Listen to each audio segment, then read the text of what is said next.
출근길 뉴스를 종합해드립니다. 깊이 있는 뉴스 YTN FM 출발 새아침. 신율의 출발 새아침 3부 순서 시작합니다. 오늘 날씨 역시 전형적인 가을을 보여줄 수 있을 것 같은데요. 어제도 그랬었죠. 지난 주말 여러분들은 어떤 시간 보내셨습니까? 주말을 주말답게 보내셨기를 바라는데요. 그런데 주말을 어떻게 보냈냐와 월요병은 그다지 상관관계가 없는 것 같습니다. 주말을 잘 보냈건 못 보냈건 상관없이 월요일이 되면 어김없이 월요병이 온다는 건데요. 그런데 이런 월요병도 행복하게 생각하는 게 좋을 듯 싶습니다. 월요병이란 결국 우리가 그만큼 일을 열심히 해야 했기 때문에 오는 병이라는 건데요. 자, 어쨌든 오늘 이런 쓸데없는 병 빨리 떨쳐보내시기 바라겠고요. 신율의 출발 새아침 3부 순서 먼저 광고부터 듣겠습니다. YTN 라디오 신율의 출발 새아침.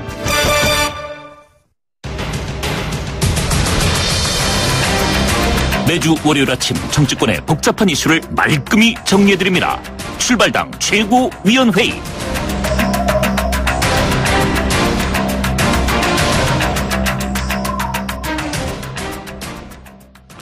예, 어김없이 월요일이면 여러분들 찾아뵙는 두 분 오늘도 나와 계십니다. 데일리안의 이종근 논설시장이십니다. 어서 오십시오. 네, 안녕하세요. 눈부시게 맑은 하늘 이종근입니다. 두문정치전략연구소 서양호 소장이십니다. 어서 네, 오십시오. 안녕하세요. 가을을 몰고 온 남자 서양호입니다.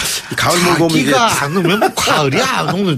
야, 이게 큰일 났다. 가을 몰고 왔다고 해서 추남 되는 건 아니죠. 이게 환절기의 쇼크가 머리로 오신 모양인데 이거 큰일이네 이거. 전염병이 아니었으면 합니다. 예. 자, 먼저 내가 주목해본 정치인의 말 한마디부터 알아보죠. 이종구 실장님. 네, 국민의당 김동철 원내대표. 누구 마음대로 형제란 말입니까? 라고 목소리를 높였습니다. 이 얘기인즉슨 김희수 헌재소장 후보자 지난 인준 표결에서 국민의당의 반대표 때문에 낙마됐다라면서 이제 민주당의 추미애 대표하고 또 우원식 원내대표하고 맹비난을 했죠. 그러면서 하는 말이 형제의 당인데 배신감을 느낀다 이런 어떤 뉘앙스여서 사실은 진짜 형제를 느끼게 해줬느냐라는 점에서는 저는 이런 어떤 강변이 또 이해가 됩니다. 그런데 오늘 이제 김명수 대법원장 후보자의 경우는 어떻게 될지 정말 기추가 주목되는 오늘입니다. 예. 자, 서영 소장님. 네, 유엔 총회장으로 향하는 제 발걸음은 한없이 무겁습니다. 어제 17일에 문재인 대통령이 발표한 김명수 대법원장 후보자에 대한 국회 인준을 촉구하는 입장문의 한 대목입니다. 문재인 대통령은 현 대법원장 임기가 24일로 끝난다.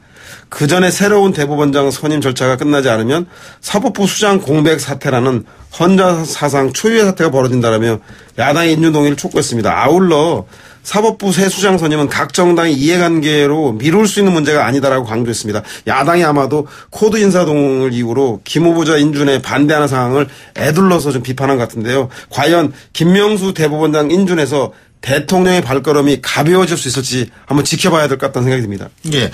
자, 지금 말씀하셨습니다만 그럼 그 얘기부터 해볼까요? 김희수 전 헌재소장 후보자에 대한 임명 동의안이 부결이 됐죠. 그리고 이제 박성진 중소벤처기업부 장관 후보자는 자진 사퇴를 했습니다.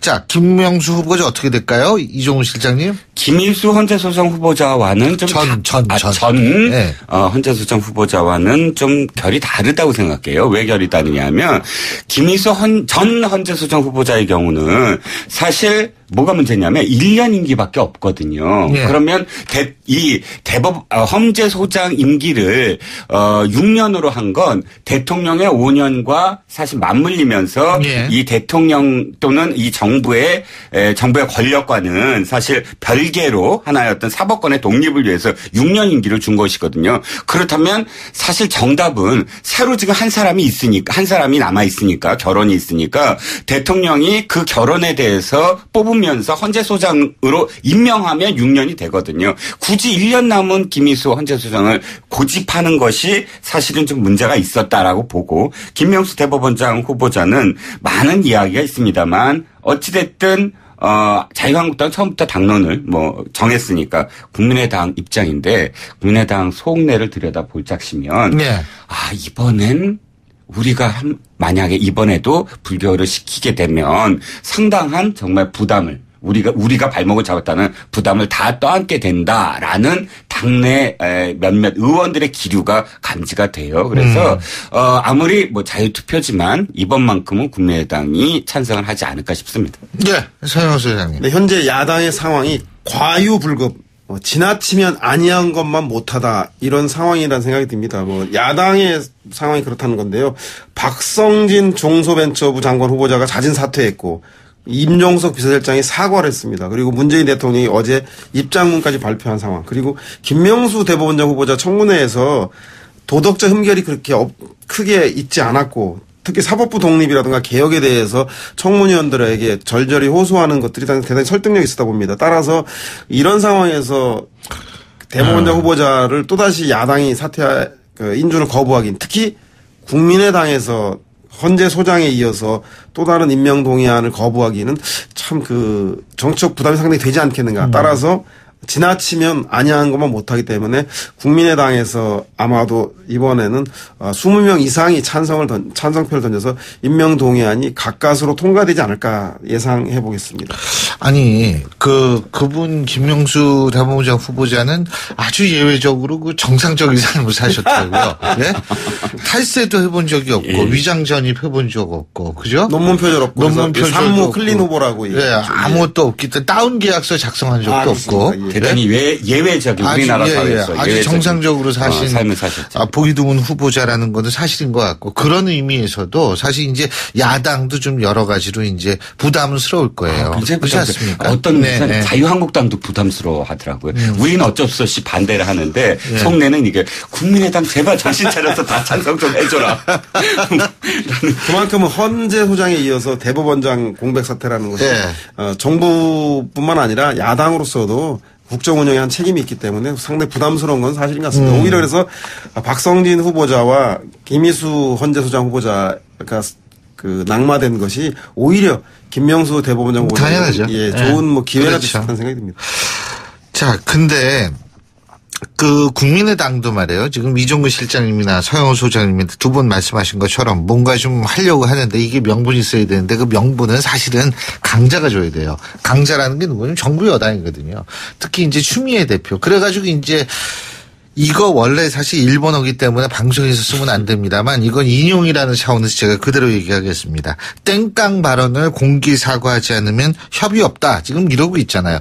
근데 더불어민주당 추미애 대표도 뭐 유연하게 생각하고 있다라는 그런 얘기도 들리던데요. 이종우 실장님 어떻습니까? 그러게요. 추미애 대표가 사실 자꾸 잊어버리시는 게 하나 있어요. 뭘 잊어버리시냐면 건망증이 있으신데 뭘 자꾸 잊어버리시냐면 자기가 여당 대표라는 걸 잊어버리시더라고요. 그러니까 옛날에 야당 시절이나 혹은 그냥 중진 정치인 정도면 이런 발언들 하면서 사실 척을 지고 또 이제 언론에 회자되고 이런 센 발언하면 뭐 당장 인터넷에서 굉장히 회자되잖아요. 그런데 중요한 건 자기가 여당 대표다 보니까 여당 대표라는 건 뭐냐면 전국의 갈등을 풀어나가는 입장이 여당 대표거든요. 전국 운영을 해야 되니까 뒷받침해 줘야 되고 전국을. 그러니까 풀어나가는데 하나도 도움이 되지 않는데 내심 보면 내가 이번에는 좀 심했구나라는 거를 스스로 느끼고 계시다는 게 김동철 원내대표 국민의당 원내대표를 본회의장에서 지나는데 이번엔 좀 도와주세요 이런 표현을 했다는 거예요. 그러면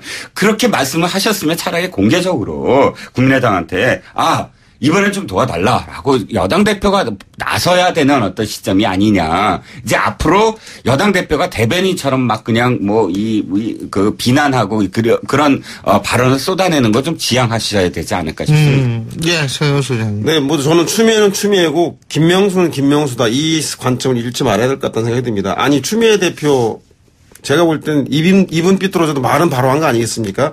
아무리 김희수 헌재소장에 대해서 생각이 다르다고 해도 국민의당이 국회 결정권을 가지고 있다라고 하는 존재감 활용으로 이용해서야 되겠습니까? 그렇기 때문에 헌정사상 초유의 헌재소장이 임명되지 못하였습니다. 그분이 입법, 사법, 행정부 각 3인이 추천하는 헌법재판소의 다양성의 측면에서 보나 개인의 소신이 헌법재판소에 현재 영향을 미칠 수 없는 걸 잘 알면서도 국민의당의 존재감 때문에 부결시킨 거에 대해서 저는 뭐 추미애 대표가 일리 있는 그 문제제기를 하는 거라 생각이 듭니다. 다만 여소야대를 꾸려나가는 정부 여당의 책임 있는 대표이기 때문에 본인 스스로도 사과의 용의가 있고 이번 주 내에 안철수 대표와 양자 회동을 추진할 걸 검토하고 있다고 하니까요. 그 명분을 주어서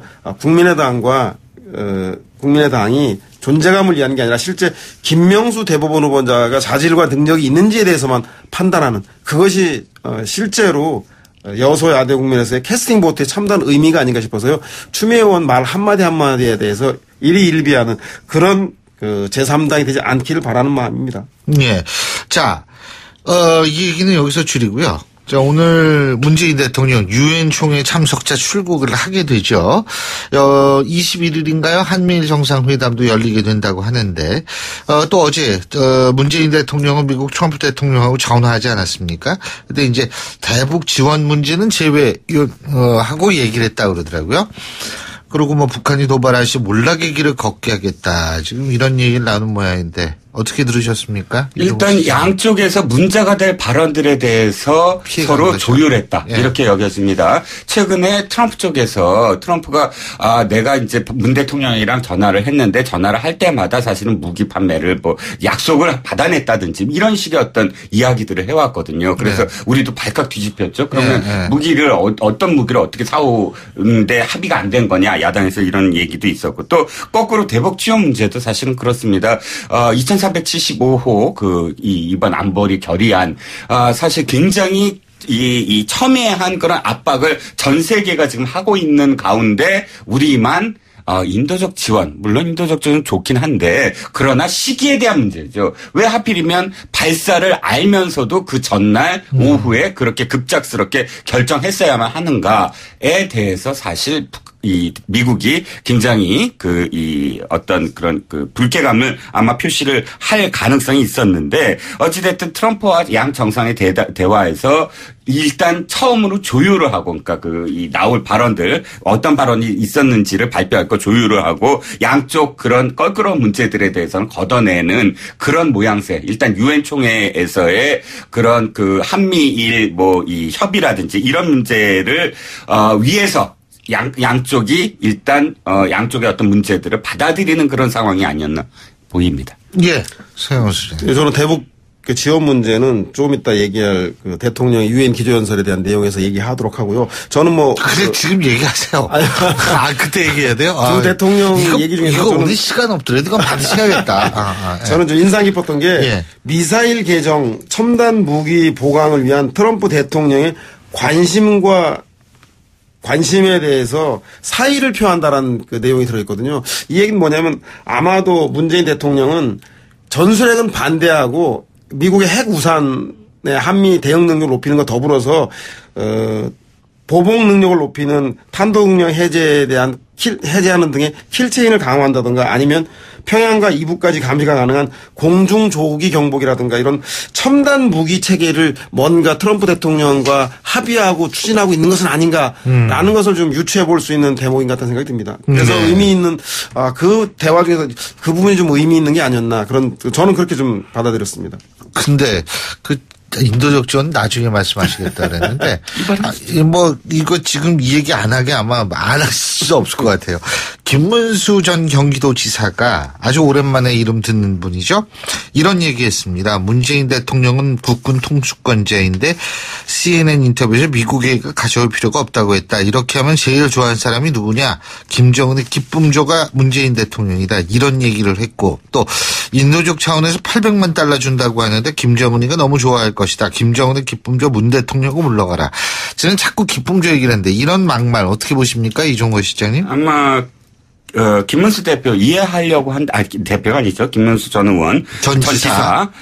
이해하려고 한다면 김문수 전 지사가 사실 북한 인권법과 관련해서는 가장 이제 선두로 앞장서서 추구해 왔고 해왔는데 지금 어쨌든 현 정부가 들어서면서 북한 인권법과 관련된 그런 부서들이라든지 통일부에서 그런 부서들이 전부 다 지금 바뀌고 해체되고 있는 어떤 상황들 이런 상황에서 자신이 어떤 문제 문제의식을 가졌던 것 같아요. 여러 가지로. 그런데 그럼에도 불구하고 정치인이 어떤 언급을 할 때는 그것으로서 돌아올 것들에 대한 정치적으로 돌아올 것들에 대해서도 책임을 져야 된다. 이 정치적인 언급의 행위가 과연 자유한국당에 도움이 될 것인가. 확장성에 대한 문제도 그렇고 국민적인 어떤 여론도 그렇고 또 자신한테 이득이 될 것인가. 뭐 여러 가지의 상황상 사실은 부메랑이 돼서 돌아올 건데 그런 정치적인 어떤 자해 행위를 꼭 말로써 해야 될 것인가에 대해서 곰곰이 좀 생각해 보셔야 될 것 같습니다. 예, 지금 자해 행위다 이런 말씀하셨는데 서영수 의원님. 예,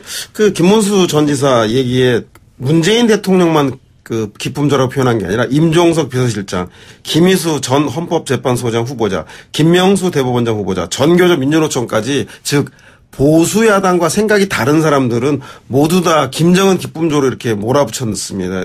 저는 뭐 유엔이 국제사회에 요청한 대북 인도적 지원에 대해서 과연 그것을 북한을 이롭게 하는 행위라고 하는 건지, 그럼 유엔이 북한을 이롭게 한다는 것인지에 대해서 의문이고, 또 하나 한반도 및 주변국을 핵도면으로 몰아넣을 우려가 있다고 전술핵 배치에 대해서 현재 정부뿐만 아니라 여러 대북 전문가들이 그 우려를 표하고 있는데, 이 전술핵 배치에 대해서 반대한다는 걸 가지고 북한이 좋아할 입장이라고 딱지를 붙이는 거, 이거 어디서 많이 본 전형적인 색깔론 공세 아닌가 싶은 생각이 듭니다. 북한 안보 국면으로 보수야당의 위기를 되살려 보겠다, 국면을 바꿔보겠다고 하는 건 좋은데 안보를 지나치게 정략적으로 이용하는 색깔론 공세가 아닌가 싶어서 대단히 아쉽습니다. 특히 노동운동과 학생운동을 오래 하고 민중당 활동을 통해서 본인 스스로가 색깔론 공세에 시달렸던 사람으로서 그 색깔론을 다시 상대 경쟁자에게 붙이는 것, 악마와 싸우다가 악마를 닮아버린 게 김문수 전 지사인지 상당히 안타까울 따름입니다.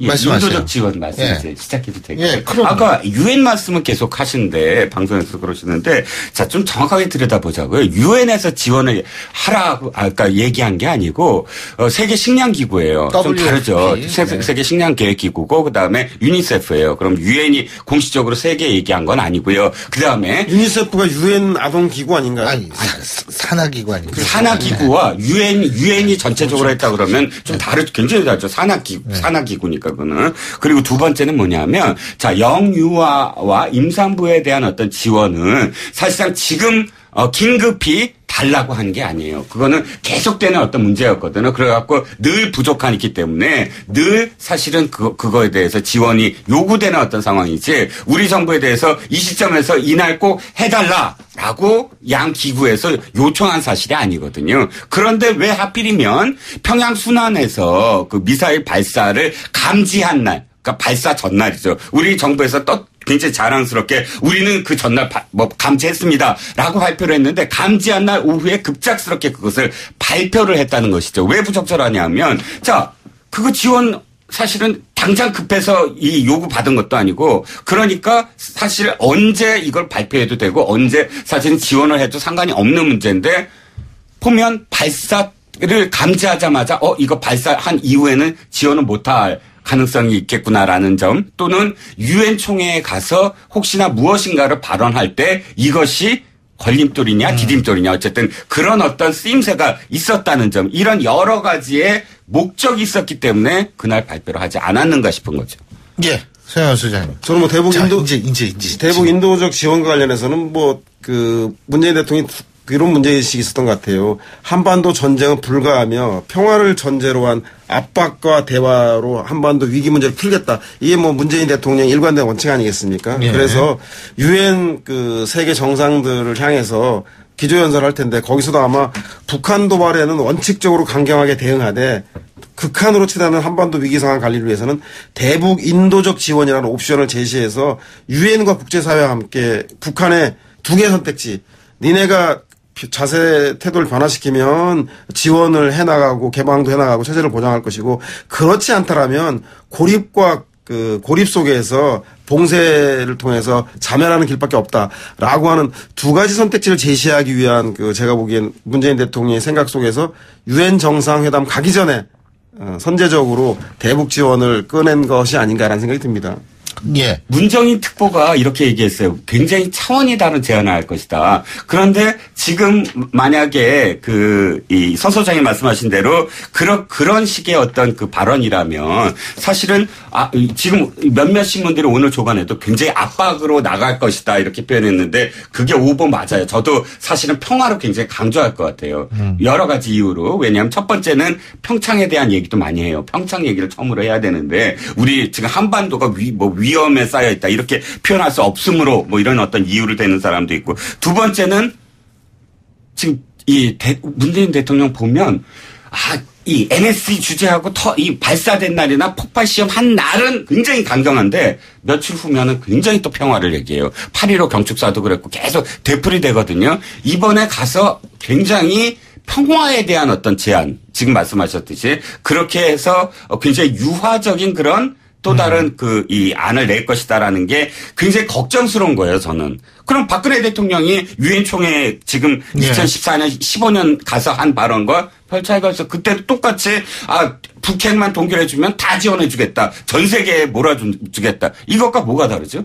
예. 저 레이건은 배고픈 아이는 정치는 모른다라고 미국의 전 대통령이 레이건 대통령이 얘기를 했었는데 아마도 에티오피아가 반미 공산 정권 시절에 기아의 허덕인 아동들을 지원하면서 했던 얘기입니다. 그래서 저는 북한에 대한 인도적 지원은 시기와 조건은 구애됨이 없이 유엔 산하의 아동 기구인지 식량 기구인지 둘 다 답니다.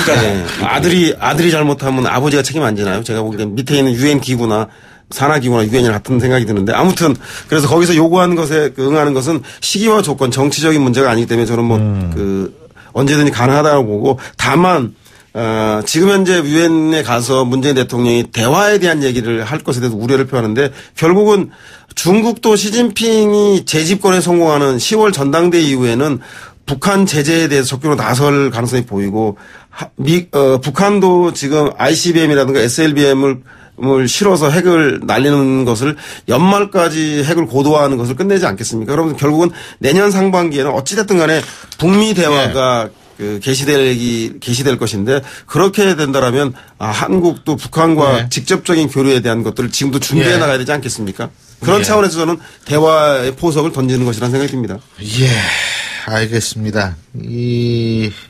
유엔 연설에서 무슨 얘기 나오는지는 또 보고 다음 주에 얘기하죠. 오늘 두 분 말씀 여기까지 듣겠습니다. 고맙습니다. 감사합니다. 네, 감사합니다. 예, 지금까지 데일리안의 이종근 논설실장, 두문정치전략연구소 서영우 소장 두 분과 함께했고요. 신율의 출발 새 아침 3부 순서 여기서 줄입니다. 잠시 뒤 4부에서 뵙죠. 날카로운 분석, 내일을 보는 시선, 신율의 출발 새 아침. 신율의 출발 새 아침 4부 순서 먼저 광고부터 듣겠습니다. YTN 라디오 신율의 출발 새 아침.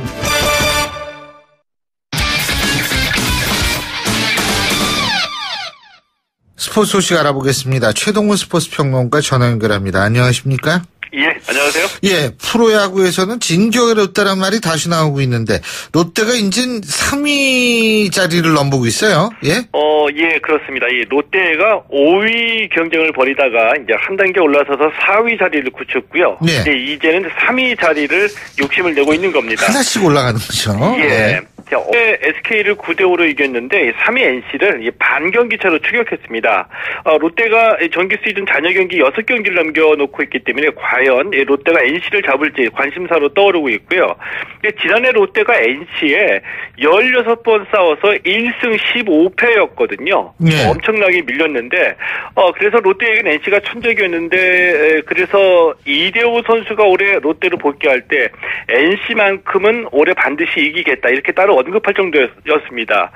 올해 NC와의 상대 전적에서 롯데가 9승 7패로 앞서면서 천적 NC에 서력을 했는데 공교롭게도 3위 자리를 놓고서 시즌 막판에 롯데가 NC와 경쟁을 벌이게 됐습니다. 현재 분위기로만 보면은 롯데가 상승세인데 NC 마운드가 불안하기 때문에 롯데가 조금 좀 유리해 보이는 면도 있습니다. 예. 자, 이 포스트 시즌 마지막 한 장의 주인공 SK와 LG의 대결로 좁혀진다고 하던데요. 네? 예, 맞습니다. 이 5위 팀에게 포스트 시즌 마지막 한 장 와일드카드가 주어지는데, 이 LG가 어제 한화전에서 8대1로 승리하면서 SK와의 승차를 한 경기 반으로 줄였습니다. 7위 넥센도 NC를 14대6으로 이겼는데, 넥센은 5위 SK하고의 승차가 2경기 반이기 때문에 남은 경기 수를 감안하면 넥센이 5위 SK를 잡는 건 쉽지 않아 보이고요. 이 결국에는 SK와 LG의 마지막 5위 경쟁이 벌어질 것으로 보입니다. 이 프로야구가 모레부터 잔여 경기 일정이 들어가는데 롯데의 3위 뒤집기, SK와 LG의 5위 경쟁, 그리고 SK 최정 선수의 시즌 50 홈런 도전 등이 정규 시즌 끝날 때까지 마지막으로 이제 팬들의 관심을 모으고 있습니다. 예, 그렇군요. 저는 말이에요. 이 나이 좀 들어서도 이렇게 열심히 하는 선수들. 우리 야구에서는 이승엽 선수를 꼽을 수 있겠고요. 예. 축구에서는 역시 이동국 선수를 또 꼽을 수 있는 거 아니겠어요? 예. 물론 김병지 선수는 지금 은퇴를 했습니다만 김병지 선수도 참 대단한 선수인데 이 이동국 선수가 프로축구에서 최초로 70득점, 70어시스트를 기록했다고 하는데 올해 38이죠. 그죠? 예, 맞습니다. 예. 이렇게 나이가 많은데도 꾸준히 활약한다는 거는 뭐 단순히 건강해서가 아니라 성실성과 자기 관리가 예. 보통 철저하지 않으면 안 되죠. 예, 맞습니다. 이동국 선수가 이 38살 노장인데 어제 이 포항 스틸러스전에서 70 클럽에 가입했습니다. 이 70 클럽은 70득점에 70어시스트를 의미하는데요. 프로축구 최초입니다. 어제 경기 시작 41초 만에 선제골 터뜨렸고요. 전반 29분, 후반 16분에 어시스트를 추가하면서 한 골, 2어시스트를 기록했는데 전북의 4대0 승리를 이끌었습니다. 이동국 선수가 현재 통산 197골이거든요. 네. K리그 최초의 통산 200골을 눈앞에 두고 있습니다. 아, 그렇군요. 자, 그리고 이탈리아 리그에서 뛰고 있는 북한 출신 한광성 선수 말이에요. 예. 주목을 받고 있다 그러는데 최근 4경기에 5골을 넣었다고 그러네요. 예? 예, 맞습니다. 이 한광성 선수 발음이 좀 어렵죠. 글쎄요. 예. 이게 계속 유성은이 밑에 받침을 가리면 굉장히 어렵습니다. 예. 이 한광성 선수가 지난 3월에 이탈리아 프로축구 1부 리그 이탈리아 프로축구 1부 리그를 세리에 A라고 얘기하거든요. 예. 이 세리에 A에 이 칼리아리에 입단을 했는데 지금은 2부 리그인 세리에 B 페르자라는 팀으로 임대해서 뛰고 있습니다. 예. 어제 파르마전에서 시즌 5호 골을 터뜨렸는데 최근 4경기에서 5골을 뽑아내는 놀라운 활약을 선보이면서 주목을 받고 있는 거죠. 이 한광성 선수가 우리나라의 그 이승우 선수처럼 스페인 바르셀로나 유소년 팀에서 성장한 선수거든요. 예. 2014년에 이 아시아 축구연맹 16세 이하 챔피언십에서 이승우 선수가 5골로 득점왕을 차지할 때 결승전에서 우리가 북한에 1대2로 패해서 준우승에 그쳤거든요. 예. 이때 한광성 선수가 0대1로 뒤지다가 동점골을 뽑아내서 역전 우승의 발판을 마련하기도 했고요. 이 청소년 시절부터 두각을 나타냈기 때문에 우리 축구 팬들도 잘 알고 있는데 우리 축구 팬들은 한광성 선수에게 북한의 호날두다 이런 별명을 붙여주기도 했습니다. 예. 자, 그리고 손흥민 선수는 어제 스완지 시티전에서 이 수비수인 윙백으로 출전을 했죠. 예, 맞습니다. 예. 이 수비수로 출전했는데도 실수 없이 잘 뛰었습니다. 어제 이 스완지 시티전에서 이 측면 수비수인 윙백으로 출전해서 후반 29분에 교체가 됐고요. 예. 공격에 적극적으로 참가하면서 그라운드를 누볐는데 이 경기는 토트넘이 완전히 지배를 했거든요. 예. 슈팅수 20개를 기록했는데 이 스완지 시티 골키퍼 루카시 파비안스키 선수가 아주 이 신들린 듯한 선방을 펼치면서 경기는 0대0 무승부를 기록했습니다. 예, 오늘 말씀 잘 들었습니다. 고맙습니다. 예, 고맙습니다. 예, 지금까지 최동호 스포츠 평론가였습니다.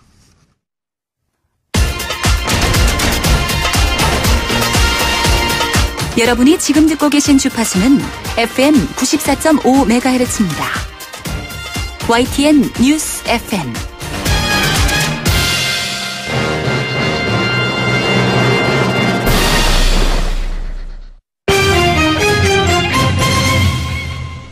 자, 경제 뉴스 알아보겠습니다. 한국경제신문 정인설 기자 전화 연결되어 있습니다. 안녕하십니까? 안녕하세요. 예, 제가 오늘 방송 오프닝부터 이 얘기했는데 사립유치원 말이에요. 네. 이 휴업하겠다. 철회하겠다. 다시 휴업한다. 철회한다. 왔다 갔다 하다가 결국 안 하기로 했죠. 주말에 일단 사립 유치원 보내는 학부모들이 가장 가슴 졸였을 것 같고요. 이러면 안 돼요, 교육기관이. 예. 네, 맞습니다. 그리고 또 여기 담당하는 기자들도 본의 아니게 오보를 내고 다시도 번복하고 왔다 갔다 했습니다. 그야말로 혼란의 48시간이었는데 예. 원래 오늘이 집단 휴업 예정을 하겠다 예정이었죠. 한국유치원총연합회 사립유치원들의 단체인데 하겠다라고 했다가 그 입장을 또 번복하고 왔다 갔다 하면서 금요일에 하겠다고 했다가 토요일 새벽에 철회했다가 다시 강행한다고 했다가 일부 지역에서만 하겠다라고 했다가 다시 일요일에 전부 다 이제 모든 지역 휴업을 철회하기로 결국에 결정을 한 거죠. 근데 왜 이렇게 왔다 갔다 한 거예요? 예? 일단 내부에 많은 사람들 생각이 다르잖아요. 일단 한국유치원총연합회의 이제 강경파와 온건파의 어떤 세력 다툼, 온도차 때문이다. 그래서 경고하고 철회하고 번복하고 철회하고 왔다 갔다 롤러코스터 휴업을 보였는데 결국에 당국이 강경하게 결국에 만약에 휴업을 하면 감사하고 지원 안 하겠다, 지원 끊겠다라고 강경 대응을 한 것도 있고 학부모를 비롯한 차가운 여론 앞에서 결국에 백기를 든 것으로 보이고요. 왔다 갔다 하면서 결국 강경파라고 하는 투쟁위원회가 계속 휴업을 강행하기로 했다가 지지 세력이 없으니까 뒤집었는데 결국에 이제 최종적으로는 휴업은 없다라고 한 부분에 대해서는 오늘부터 그래도 학부모들은 안심을 하고 했는데 일부 유치원들은 휴업할 수 있다라고 하는데 거의 없을 것으로 보입니다. 네. 그 휴업한 이유는 한번 들어볼까요? 휴업하려고 했던. 예. 맞아. 크게 한 3가지 정도인 것 같은데 한마디로 하면 지원은 받지만 감사는 받기 싫다라는 거고요. 네. 그리고 이제 공립 유치원을 문재인 대통령이 계속 늘리겠다. 당연히 모든 학부모들이 원하는 바죠. 다들 국공립 유치원 보내는 게 한결같은 희망인데 그 부분에 대해서 반대를 한 거죠.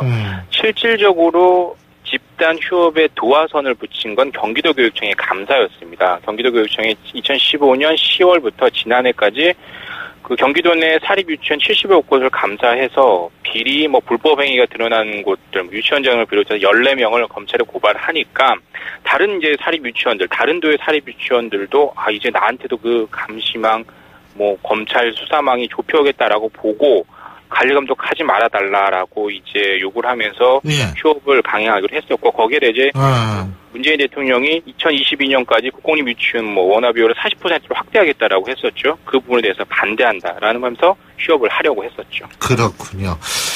자, 좀 다른 얘기인데 향기나는 생리대 제품이 있다고 하는데요. 인공향료 중에 유독물질이 있다 이런 지적이 나왔네요. 예? 여성들의 생리대는 남성들의 면도기처럼 되게 충성도가 높은 제품이라고 합니다. 실제적으로 상당히 바꾸기가 힘들다고 하는데 특히 힘든 이유 중에 또 하나가 이 향기 마케팅을 한다라고 해요. 일부 생리대 같은 경우에 이번에 최근에 문제가 됐던 그 릴리안 생리대도 상당히 독특한 향으로 일부 여성들에게 인기였다라고 해서 시장 점유율이 3위까지 올라갔었는데요. 국민의당 김삼아 의원이 그 고용노동부로부터 받은 자료를 보면 4개 업체 생리대에 쓰인 착향료 원료 물질 다수가 피부에 어떤 과민 반응을 불러일으킨다든지 자극성 있는 물질이 있다라는 걸 공개를 했습니다. 일부 이 생리대를 만드는 제조사의 작업장에는 모든 화학물질 성분을 반드시 비치를 해야 되는데요, 법적으로. 하지만 일반 소비자들에게 공개하는 것은 의무가 아닙니다. 많은 기업들이 영업 기밀이다라는 이유로 다른 업체에서 따라할 수 있다는 이유로 공개를 하지 않는데 최근에 이번에 문제가 됐던 휘발성 유기화합물 물질도 마찬가지지만 이런 부분에 대해서는 대부분 가능하면 전부 다 공개를 해야 될 것 같은데 일단 식약처는 휘발성 유기화합물 물질의 10종 대해서는 이달 말까지 결과를 발표하고요. 다른 화학물질에 대해서는 연말까지 조사를 할 계획입니다. 그렇군요. 자, 그리고 이 성형외과 가보면은요, 이렇게 비포 애프터라고 그러죠? 이런 거 많이 하는데, 공정거래위원회가 허위 광고를 한 성형외과한테 과징금을 부과했네요, 예? 최근에 안면 윤곽술 이런 걸 많이 한다라고 하는데요. 사각턱 이런 부분을 되게 갸름하게 V라인을 보이게 하는데, 이제 말씀하셨던 것처럼 전과 후, 비포 앤 애프터 사진을 게시를 하는데, 알고 봤더니 그 비밀이 수술 효과가 전혀 없다라고 할 수는 없을 텐데 대부분 화장빨하고 조명빨이었다는 겁니다. 그 사진 속에 수술 전 사진은 그 모델의 민낯을 쓰고 수술 후의 사진은 색조 화장에 눈 화장까지 하고 옷도 받고 있고요. 그리고 전문 스튜디오에서 촬영을 하고 그리고 전 사진은 뭐 그냥 일반 사진인 거겠죠. 완전히 그 수술 전과 후를 다른 그 뽀샵 처리를 해서 수술 효과를 극대화했다라는 거죠. 공정거래위원회는 이런 광고를 속임수라고 보고 이런 병원 9개 병위원회에 대해서 시정명령을 내리고 2개 병원에 대해서는 이제 과징금 부과 결정까지 내렸습니다. 적발된 곳 병원 이름을 보면요. 시크릿, 페이스라인, 오페라, 닥터 홈즈, 팝, 신데렐라 같은 6개 성형외과도 있고 치과도 있습니다. 오디세이 치과, 강남 베드로 산부인과, 포헤어 모바일 병원 같은 경우도 이런 성형 수술을 했다라고 합니다. 그 두 곳은 과징금을 받은 것 특히 중하다라는 거죠. 시크릿, 페이스라인 성형외과에 대해서는 총 1억 700만 원의 과징금을 부과를 해서 뭐 여성분들 많이 알고는 있음에도 불구하고 알면서 약간 좀 그 과장됐다는 걸 알면서도 이렇게 미에 대한 그 욕심 때문에 다들 이런 병원을 찾는 것 같습니다. 이 고액의 건강보험료 체납자들이 들고 있다고 하는데 이거는 뭐예요? 늘 있던 얘기죠. 근데 건강보험료가 최근에 더 관심을 받는 이유는 일단 건강보험료 체계, 요금 체계 개편도 바뀝니다. 고소득자들이 더 많이 내고 다른 소득이 있는 사람들에 대해서 더 많이 내는 형태로 바뀌고요. 또 문재인 케어라고 해서 건강보험의 보장 범위를 확 늘리기로 했죠. 내년부터 본격적으로 시행이 되는데 그럼 보험료가 더 필요합니다. 문제는 이런 건강보험 고액 체납자들이 늘고 있다. 이른바 건강보험 블랙리스트에 오른 사람들이 늘고 있다는 건데요. 작년 같은 경우에 올해 1월부터 7월까지는 6만 518명이었는데 매년 조금씩 늘고 있습니다. 작년 같은 경우는 5만 9천 명 정도였는데 조금씩 늘고 있다는 거고요. 올해 상반기 지나면서 6만 명 돌파했고 이 체납 건보료 자체도 2012년만 해도 1,100억 원대였는데 올해 같은 1,500억 원대로 늘었다라는 거고요. 보통 우리가 1인당 한 연평균 보험료가 건강보험료가 51만 원 정도 낸다라고 하는데 보통 이런 고액 보험료 체납자들 같은 경우는 2천만 원, 3천만 원씩 체납을 하거든요. 서너 명, 4-5명 분을 체납을 하니까 이런 부분에 대해서 반드시 근절을 해야 되겠죠. 이 체납자들 중에서 자산이 좀 많은 사람도 있죠? 네? 맞습니다. 재산 많은 고액 자산가들이 가장 많았고요. 과표 기준으로 봐도 1억 원 이상이면 실제 소득은 더 많다는 건데 대산은 더 많다는 건데 이런 사람들이 6만 명 정도에서 3만 2천 명, 3천 명 정도 절반 이상이었고요.